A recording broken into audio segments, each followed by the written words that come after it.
Welcome to the Deep Dive, where we create a journey through knowledge just for you. And today, you've got a background in philosophy, so we're going to take a deep dive into the work of Hans Reichenbach, a philosopher who really grappled with some big questions about how we know what we know, especially when science throws us curveballs. Yeah, he's a great pick for a philosophy fan. Yeah. Reichenbach lived from 1891 to 1953, and some people call him maybe the greatest empiricist of the 20th century, which I think makes him a pretty rich subject to explore philosophically. A lot of his work comes from this real tension between how to make sense of new scientific discoveries, particularly stuff like Einstein's theory of relativity within our existing philosophical frameworks. Okay, so for centuries, philosophy has been debating this idea of a priori knowledge, those things we supposedly know without needing any experience. And then Einstein comes along and shakes up everything we thought we knew about space and time. So how did Reichenbach and empiricists tackle this challenge to what we thought were absolute truths? That's exactly it. Reichenbach saw relativity as like this direct challenge to that Kantian idea of a priori knowledge. If even our most basic intuitions about space and time can be proven wrong by scientific discovery, maybe those intuitions aren't so fundamental after all. This led him to champion what the Stanford Encyclopedia of Philosophy calls an uncompromisingly empiricist epistemology, one that was super informed by the science of his time. He wasn't just reading about physics, he was like deep in it, engaging with the biggest names like Einstein, who he was friends with for his whole life. So for a listener who's into philosophy, it's crucial to understand that Reichenbach's whole project was about how we justify our knowledge claims, particularly in science, in a post-relativity world. Yeah, exactly. His main concern was to really examine and justify how science works. He wasn't just looking at science from the outside. He was trying to get under the hood to see the principles of play, its limits, and how we can rationally trust what it tells us. This quest took him across so many topics, from the philosophy of physics and logic to induction probability, even ethics, and his ideas about causality, still being discussed by philosophers today. Wow, it sounds like he took on a lot. The notes I have say that his work from 1915 to 1953 all kind of connected to each other: probability, causality, physics, epistemology. For someone trying to understand his whole contribution to philosophy, those connections sound both fascinating and maybe a little overwhelming. You've hit on something really important for a philosopher to understand here. There isn't like one neat little Reichenbach system. His views on many of these topics changed and developed over time. So trying to understand his probability ideas separate from his causality ideas would be a mistake because they were so intertwined in his thinking. As we explore different parts of his work, just keep in mind that these connections were always there, but might be more or less prominent at different points in his development. Okay, so how can we make sense of all this? Where should we start with this deep dive to make it informative and coherent for you? I think we should start with his intellectual journey, the influences that shaped his thinking. Then we can dig into some of his core ideas, his work on probability, his theories of causality, his views on epistemology, and his engagement with physics, especially relativity and quantum mechanics. We can also touch on logic and ethics along the way, keeping in mind your philosophical background. That sounds like a good plan. So where does this intellectual journey begin? What were the philosophical currents that shaped the young Reichenbach? Well, according to the Stanford Encyclopedia, he was born in Hamburg in 1891.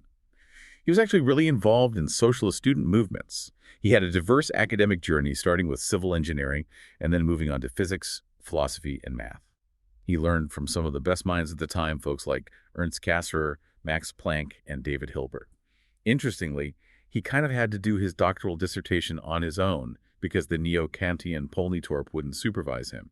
He eventually got his doctorate in 1915 under Paul Hensel and Max Noether. It sounds like he was already forging his own path even back then, sort of departing from the established philosophical norms. Did his dissertation touch on the themes that would become central to his later work? Definitely. His 1915 dissertation, The Concept of Probability in the Mathematical Representation of Reality, is considered to have the seeds of many of the questions he would spend his life exploring. It's remarkable because it even anticipated some 21st century discussions about the probabilistic relationships between microscopic and macroscopic systems. The way his ideas on causality and probability evolved can be seen as a continuous process of revisiting and reformulating the issues he first raised in that early work. So what was the main idea of his dissertation? What philosophical problems about probability was he trying to address? His dissertation was all about developing a solid account of probability that could be used as a basis for scientific reasoning. He wanted to add to Kant's idea that every event is determined by a cause according to a universal law, by proposing a matching principle for probability. He called it the transcendental principle of probability. A transcendental principle of probability. That's a pretty bold claim for a philosopher. How did he see probability as a prerequisite for knowledge, the way Kant saw causality? Reichenbach argued that just like Kant believed causality was essential for empirical knowledge, a principle of probability was too. He said we can't empirically prove that events follow specific probability distributions, but assuming they do is crucial for understanding the world and making empirical laws. He didn't like subjective interpretations of probability like the ones Carl Stumpf was advocating for. He wanted an objective interpretation, meaning it had to be about the world of experience, in a Kantian sense. To Reichenbach, probabilistic statements were about the empirical world, but they weren't directly verifiable through experience. So this existence of a probability function was at the heart of his transcendental principle. How did he try to establish its necessity for knowledge? His argument was pretty technical. He adapted Henri Poincaré's work on probability functions and something called strike ratios. Imagine events arranged in a histogram with black and white columns. Reichenbach said that as the number of independent events increases, the ratio of black to white events in any interval will tend towards 1 no matter what the underlying probability distribution is. The idea was that if you divide a variable into equal-sized intervals in a specific order, the probability of a value falling in a particular class would be the same across all smoothly changing probability distributions. That sounds quite abstract. How did he connect this abstract principle to the concrete world of scientific measurement, which is a pretty important point for an empiricist philosopher? He took this analysis and applied it to the errors that are always present in physical measurements. He argued that because every measurement has some error, our knowledge of natural laws depends on these errors following some underlying probability distribution. He claimed this was something about the world that we couldn't prove empirically, but that we need to assume for empirical knowledge to even be possible. Therefore, he concluded that we need both an a priori principle of causality for individual events and an a priori principle of probability to group these events into general laws if we want to have knowledge of the world. And what about his understanding of probability at this early stage? Was he already leaning towards a frequency-based view, which became important later on?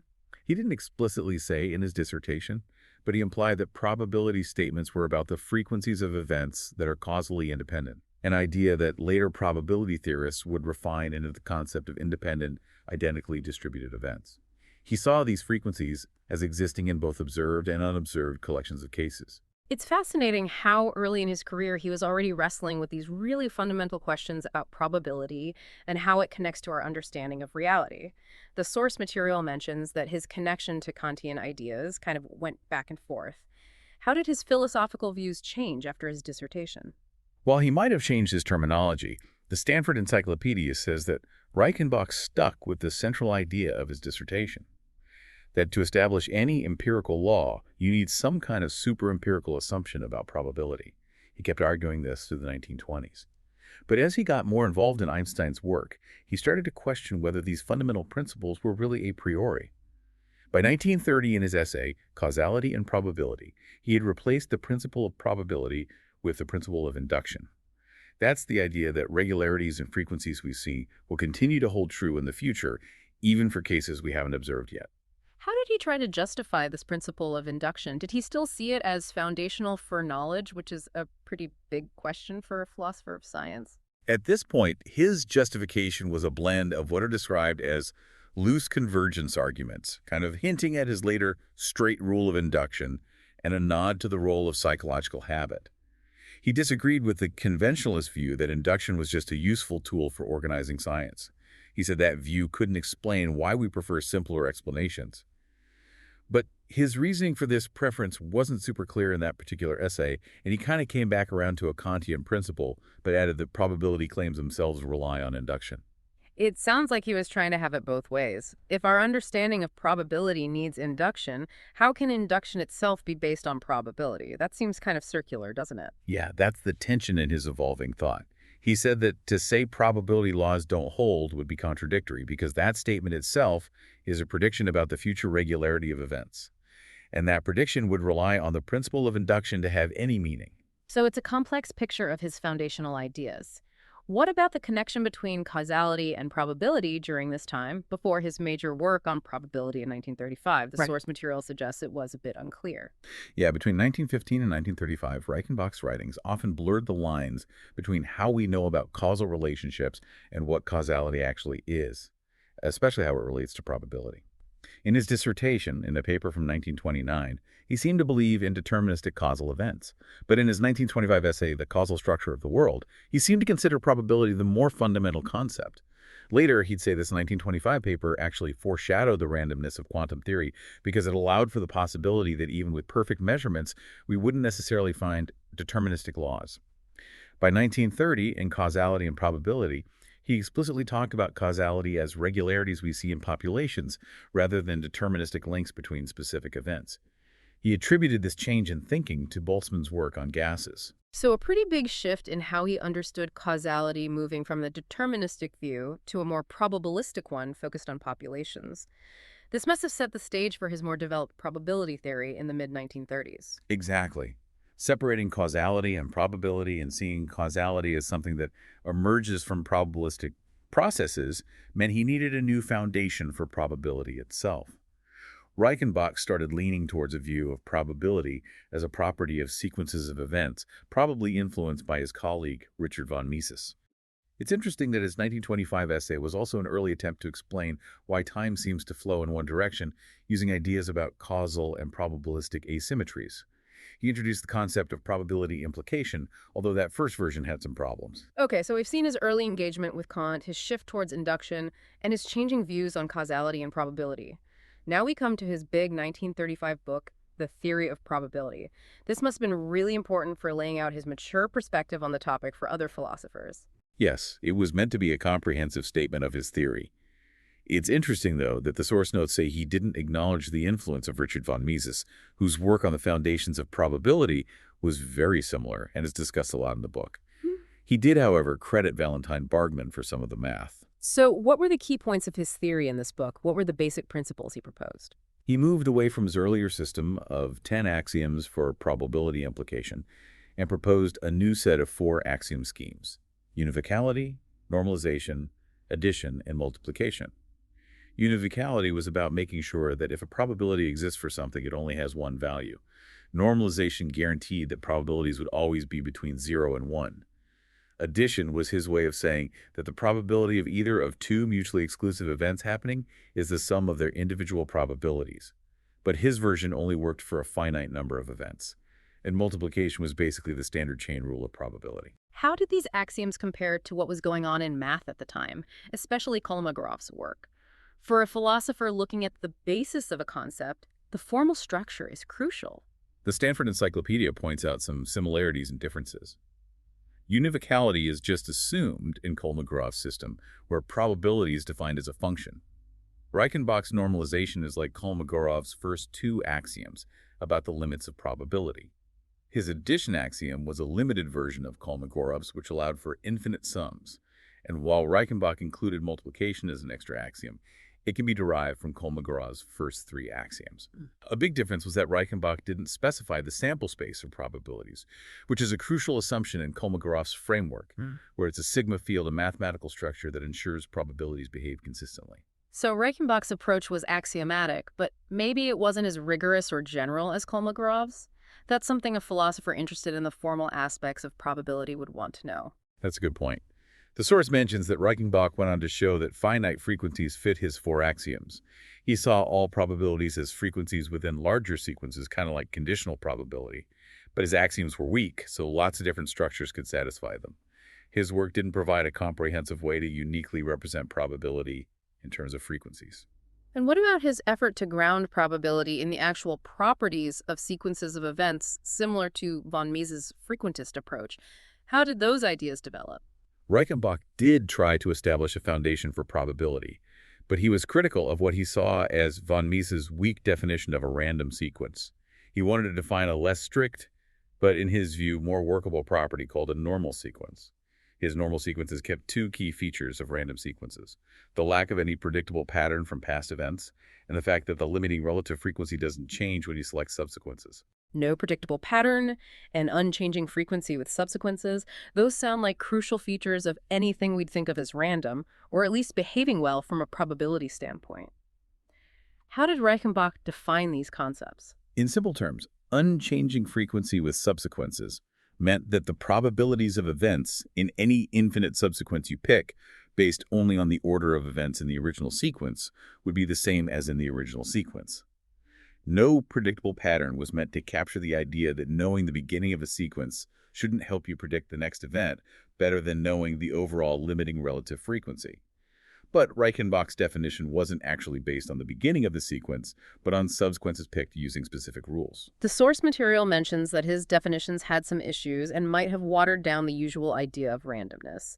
This is a pretty big deal for a philosopher who cares about the precise meaning of concepts. Yes, the authors of the Stanford Encyclopedia say it's tough to figure out exactly what Reichenbach meant with his no predictable pattern definition. They think it was probably something about subsequences selected based on whether a specific event happened. For a sequence to be normal, according to him, it had to have no predictable pattern, and all regular divisions, which are subsequences made by taking every nth element, had to have the same probability as the original sequence.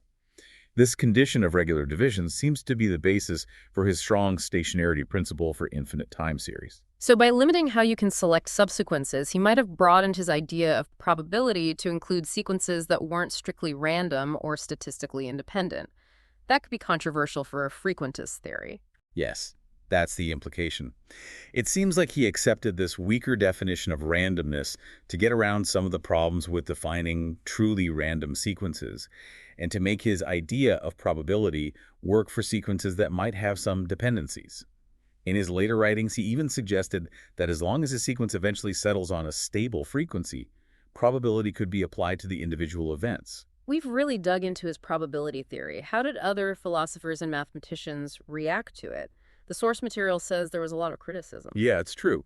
Even though he put a lot of work into it, the theory of probability wasn't widely accepted and was criticized by big thinkers like Karl Popper, C.I. Lewis, Bertrand Russell, and Ernest Nagel. And Kolmogorov's more rigorous mathematical axioms for probability, which came out just a few years before in 1933, quickly became the standard overshadowing Reichenbach's work. What were the main points of disagreement? Those are important to think about when evaluating his work from a philosophical perspective. A lot of the criticism focused on the limiting frequency interpretation itself. Critics pointed out some serious problems. For example, sets of limiting relative frequencies don't have closure under finite intersection or countable union, and they don't have the important property of countable additivity. Basically, they don't form the kind of mathematical structure you need for a solid theory of probability. Bas van Frassen specifically talked about these mathematical issues in his work. So the mathematical basis of his frequentist approach was seen as flawed. What about the philosophical implications? Did his view of probability actually help him achieve his bigger goals in epistemology, which is a central question for a philosopher of science? That brings us right to his epistemology and metaphysics. Reichenbach started his career with strong neo-Kantian ideas, as you can see in his dissertation in his 1920 book, The Theory of Relativity and A Priori Knowledge. In that book, he tried to make Kantian philosophy work with Einstein's theory of relativity. He did this by saying there were two kinds of synthetic a priori propositions: those that are necessary transcendental truths and those that are non-empirical principles that are part of how we build our understanding of reality and can be changed based on experience. He liked this second, more flexible, constitutive sense of the a priori. This idea of coordination seems to have been a key part of his early epistemology. How did he think about the connection between our raw sensory experience and the abstract scientific theories we create to understand the world? His idea of coordination was complicated, and he didn't always define it super clearly. It was about establishing a link between something we experience and our representation of that experience in a scientific theory, kind of like Hilbert's approach in math. But Reichenbach never really explained what this something in experience actually was. He said it wasn't just uninterpreted sensation. He even admitted that it involved coordinating two sets, where the elements of one set are defined through the coordination itself. While these coordination principles were a priori in his constitutive sense, he said they weren't fixed and could be revised if experience suggested other principles were better. It was similar to C.I. Lewis's pragmatism at the time. And how did he envision us going from these basic sensory inputs to the really complex scientific theories we have? He described it as a process of ongoing testing, where different hypotheses support each other, and each hypothesis can act as an assumption when testing others. It's kind of like bootstrapping in the philosophy of science. The foundational role of sense data in some form, and the view that objects and their properties are built from this data, stuck with him for a while. He was inspired by Bertrand Russell's logical atomism and early logical positivism from Rudolf Carnap. But the source says he eventually moved away from these neo-Kantian and logical positivist views. What led to this big change in his epistemology? It's true that by the late 1920s, Reichenbach was moving away from neo-Kantianism and closer to logical positivism. He even became part of the Berlin Circle, which had similar goal to the Vienna Circle. But he always insisted that his own empiricist philosophy within the Berlin group emphasized real scientific practice more and avoided the trap of basing all knowledge on immediate sense data. By the 1930s, he had pretty much abandoned foundationalism and adopted a view that was more like pragmatism than strict logical positivism. He laid out these ideas in his 1938 book, Experience and Prediction. What were the key features of this later view on epistemology, which would probably be really interesting to a philosopher today? How did he see knowledge and belief being formed and justified at this point in his career? In Experience and Prediction, he downplayed the importance of the given in experience. Knowledge, belief, even well-founded guesses were now seen as being built around his evolving ideas about meaning, probability, and convention. The earlier coordination idea shifted from a direct link between Kantian categories or raw sensation in the theoretical terms to coordination between language itself and physical circumstances, particularly through measurement. He was still a realist about the external world, but he said our knowledge of it is always uncertain because we're inferring it from our senses. Claims about everyday objects and abstract scientific things were now seen as fundamentally probabilistic, connected to our experiences, not by strict logic, but by probabilities. This anti-foundationalist view resonated with similar ideas developing in philosophy of science at the time. It seems like coordinative definitions were still important, even in his later, more pragmatic view. What did those definitions do in his mature epistemology? In his later view, scientific language needs these coordinative definitions to specify how to measure theoretical quantities in the real world. A classic example is the definition of the meter based on a physical bar kept in Paris. These definitions, unlike purely verbal ones, were closer to what philosophers call ostensive definitions, definitions by pointing, although he didn't use that term. He realized that these coordinations might leave some quantities or relations a bit fuzzy, requiring stipulations or conventions to fully define them. The idea of simultaneity in Einstein's relativity is a great example used a lot. So convention played a big role in how we understand the world scientifically, which is something philosophers of science have debated a lot. How did Reichenbach address the problem of underdetermination, the idea that different incompatible scientific theories might explain the same evidence? He acknowledged that different ways of defining measurement procedures could lead to empirically indistinguishable generalizations, and that the same scientific theory could be divided in multiple ways into parts that are conventional and parts that are empirical claims. He said that these equivalent theories basically say the same thing about the world, although exactly how they were equivalent wasn't super clear. He had earlier suggested that empirically equivalent theories are those that have the same testable consequences, and later he proposed that they are those that would have the same posterior probability given any possible set of observations, which is a more Bayesian perspective. It's interesting that he kept emphasizing conventions even in his later work. Why was that so important to him? Was it still because he rejected any form of a priori knowledge? The Stanford Encyclopedia suggests that his insistence on finding and pointing out conventions was driven by a desire to avoid any return to the idea that principles or concepts are given to us a priori independently of experience and our choices. Even though he saw these conventions as part of how we build our scientific theories, not as intrinsic properties of the propositions themselves identifying them, helped to highlight how much our choices, which are influenced by pragmatic considerations, shape our scientific view of the world. What about his theory of induction in this later period, a cornerstone of any empiricist philosophy of science? Did he still use his famous straight rule? Yes, the straight rule was still a central part of his theory of induction. He said that the main way we do inductive reasoning is by taking the observed relative frequencies of events as the best estimate for their underlying probabilities. He justified this by saying that if there's a stable limiting relative frequency in the long run, consistently using the straight rule will eventually get you to that true value. He knew this convergence might be slow, and there's no guarantee about how fast it'll happen, or even if it's happened with any finite amount of evidence. He also talked about other ways to do inductive reasoning, if I remember correctly. Why did he stick with the straight rule over these other methods? Yeah, he acknowledged that other rules could also potentially converge to the true limiting frequency in the long run. In his earlier The Theory of Probability, he kind of misleadingly said these alternatives were just equivalent descriptions of reality in the limit.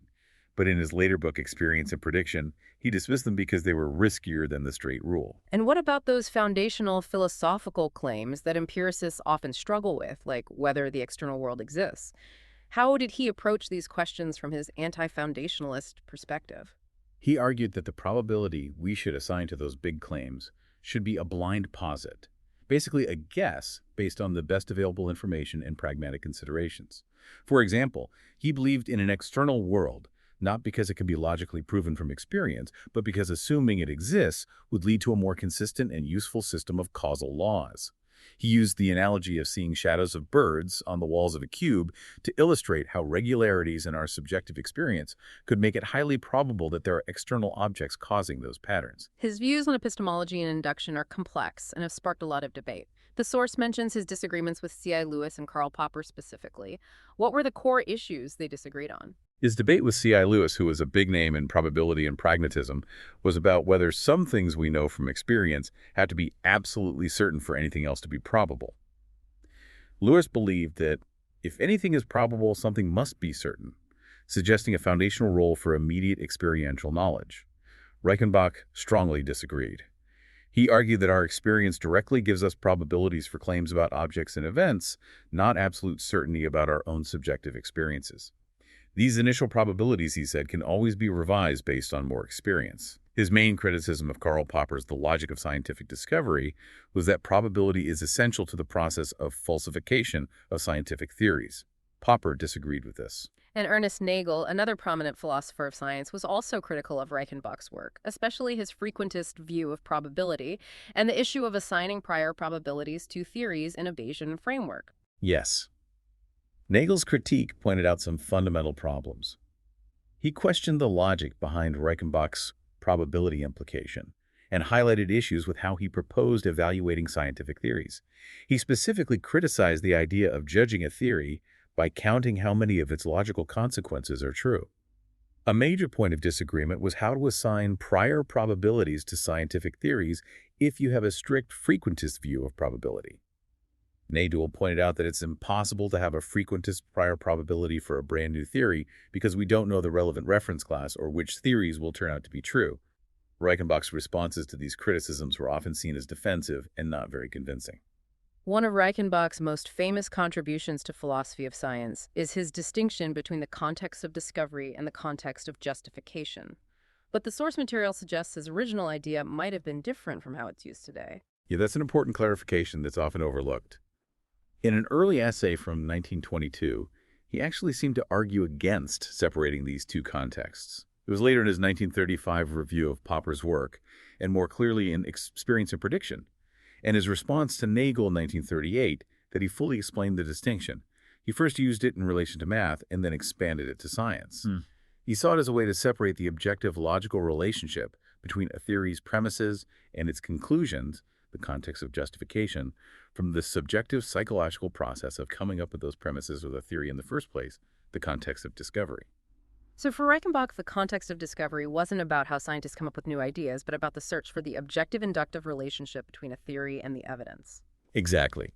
Later thinkers like Carnap even imagined inductive robots that could automatically generate theories.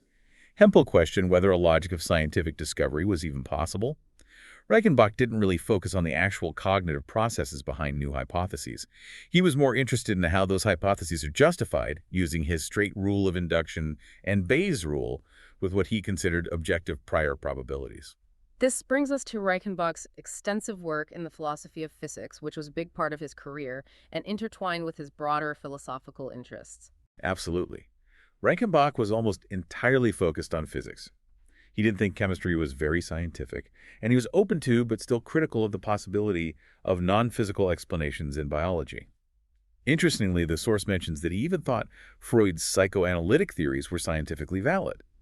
But it also raises questions about how familiar he really was with Freud's methods. His most important work in physics is considered to be his axiomatization of the theory of relativity, his philosophical foundations of quantum mechanics, and his posthumously published The Direction of Time. His philosophy of space and time, while maybe his most popular book, is often seen as less original. It combines conventionalist ideas about geometry with a description of relativity largely based on his axiomatization. Let's start with his work on Einstein's theory of relativity, which seems to have been a turning point for him, moving him away from his Kantian phase. Einstein's lectures in Berlin had a huge impact on Reichenbach. His 1920 book, The Theory of Relativity and A Priori Knowledge, was an early attempt to reconcile Kantian philosophy with relativity. In that book, he argued that relativity disproved both Poincaré's idea that the choice of geometry is arbitrary and Kant's idea that Euclidean geometry is a priori. It's worth noting that a lot of that early book was about general epistemological issues rather than the details of relativity itself. But he went much deeper into the formal structure of relativity in his 1924 book, Axiomatization of the Theory of Relativity. What was he trying to do with that more technical work? His goal was really ambitious and tied to his empiricist philosophy. He wanted to rebuild both special and general relativity from a purely empirical perspective, starting with causal relationships that can be observed. He was trying to connect the observable facts of the world with the highly abstract way physicists were describing the theory. He believed that the basic axioms of relativity should be derivable from experiments using only pre-relativistic optics and mechanics so that their empirical basis was clear. He said the specific claims of relativity could be understood using pre-relativistic ideas. The real innovation of the theory was how these ideas were combined. That sounds like a very bottom-up approach. What were the basic elements in his system? He started with a directed acyclic graph of point events and signals, and a way to divide the events into individual world lines ordered by whether signals could be sent between them. Then he came up with axioms about how light signals behave. He believed those axioms would be enough to define a unique inertial frame of reference in Minkowski's spacetime, the mathematical framework for special relativity. He also discussed how it's impossible to experimentally determine a unique metrical simultaneity relation for an observer moving inertially, which is a major philosophical implication of special relativity. Later on, he added matter axioms about how rigid rods behave and how they relate to measurements of light signals. How did physicists react to his axiomatization? Did it change how they understood relativity? Unfortunately, his axiomatization had some problems. It actually had a math error about the uniqueness of inertial frames, which was later found by the mathematician John von Neumann. And Hermann Weyl, who was a physicist and mathematician, also criticized the work. He argued that the light cone structure of spacetime, which was central to Reichenbach's approach, wasn't enough to define a unique set of inertial frames. Probably the biggest issue was that a lot of what Reichenbach did had already been done by A. Robb, whose work he didn't acknowledge.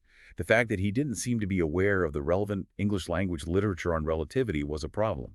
While it was an original and technically advanced effort, these issues probably limited its impact on the field. His 1928 book, The Philosophy of Space and Time, was much more widely read. How did that connect to his more technical axiomatization? The Philosophy of Space and Time was a more readable explanation of many of the ideas from his earlier work, including the difference between descriptive and inductive simplicity, the concept of equivalent descriptions, the distinction between differential forces, gravity, and universal forces, geometry, the conventionality of definitions like simultaneity, and the logical structure of relativity based on his axiomatization. It was basically a simplified version of the axiomatization with more examples and fewer proofs so more people could understand it. In that book, he also talked about how we visualize geometry, especially non-Euclidean geometries. What were his main points about how we can imagine different kinds of space? He drew on the work of Hermann von Helmholtz and said that to truly visualize a geometry, you have to understand the kinds of experiences you would have if you lived in a world with that geometry. He applied this to spaces with unusual topologies and argued that while you could describe those spaces using Euclidean geometry, you would have to introduce weird causal anomalies to explain what you observe. He also challenged the idea that Euclidean geometry is somehow special for us to visualize. He argued that any sense that Euclidean geometry is more natural comes from its simplicity and familiarity, not from how we actually perceive space. Let's move on to his work on quantum mechanics. His 1944 book, Philosophical Foundations of Quantum Mechanics, is famous for proposing a three-valued logic to deal with some of the weirdness of the theory. Why did he think we needed to change logic to understand quantum theory? His exploration of quantum mechanics was deeply connected to his empiricism, his frequency interpretation of probability, and his three-valued logic. He came to believe that quantum theory showed there's a limit to our ability to say whether certain things are true or false, especially things related to Heisenberg's uncertainty principle that can't be measured simultaneously. This led him to propose a third truth value, which he called indeterminate, to handle statements about these incompatible observables. How did his three-valued logic work? What were its features, and how is it different from regular logic? His logic had three truth values: true, indeterminate, and false. He defined three unary logical functions and seven binary logical functions. These included the usual disjunction, conjunction, and logical equivalence. But he didn't provide a full set of axioms or rules of inference for his logic, and he didn't fully describe all the logical functions that could be defined in this framework. Interestingly, the source notes point out that he didn't seem to know about or chose to ignore Gerrit Birkhoff and John von Neumann's important 1936 paper on the logic of quantum mechanics, which is surprising given its relevance to his work. He did say that he thought logic itself isn't empirical and that his three-valued logic was the correct fundamental logic even before quantum mechanics, but